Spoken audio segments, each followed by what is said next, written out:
Austin, Lisa Bell. Weather with Chief Meteorologist Tom Sorrells, Meteorologist Candace Campos, special reports from the investigators, and getting results together with Eric Von Enken. This is News 6 at 5, Getting Results. For many student musicians, marching in a parade or performing inside one of Central Florida's theme parks is a dream come true. Unfortunately, when the COVID-19 pandemic forced theme parks to close last spring, those school trips were canceled. And tonight, hundreds of disappointed students and parents can't get their money back. News 6 investigator Mike Deforest has been digging into this one. Mike, these school groups hired a local company to arrange their trips. Matt, it's called Musical Destinations. The travel company helps school groups get hotels, restaurants, and theme park tickets ahead of their big performances at Universal or Disney. Now, even though the trips never happened, the travel company is accused of withholding students' refunds totaling well over $100,000.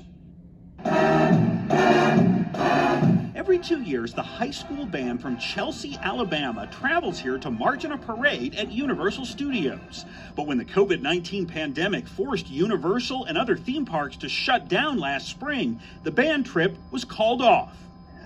Disappointment. I think that is the best way to describe the way they felt about it.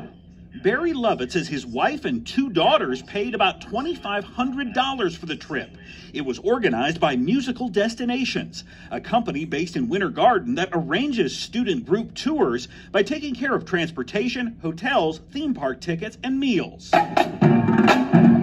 But nearly 11 months after those youth activities were canceled, I reached out and left numerous messages, sent numerous emails, no response. The Lovetts and hundreds of other families are still waiting for refunds from Musical Destinations. For a lot of our students, they just don't have the financial ability to do a whole lot of traveling. Jeremy McFall is the band director at another school in Alabama, Dora High, which contracted with Musical Destinations for a trip to Universal last March. From what Musical Destinations was telling me, you're going to get your money back. Yet tonight, McFall says the company still owes his school $21,000. Musical Destinations is owned by Jody Cooper. Mr. Cooper? Hey, I'm Mike Deforest with Channel 6. Can we talk to you about Musical Destinations? He would not speak to me outside the home where he runs his business, and Cooper did not respond to multiple emails, text messages, and phone calls. Over the summer, McFall says he received an email from Cooper offering hope. I got some Universal refunds today on my credit cards, Cooper wrote. But Universal says it never got the school's money in the first place. Our policy and practice has been to quickly refund any student group with an event impacted by the pandemic, a Universal Orlando spokesman tells News 6. That said, we never received payment from Musical Destinations on behalf of these groups, and we are no longer doing business with the company. Oh my God. Wow. What questions does that raise in your mind about your money? Where did the money go? I mean, straight up, that's the only question I have.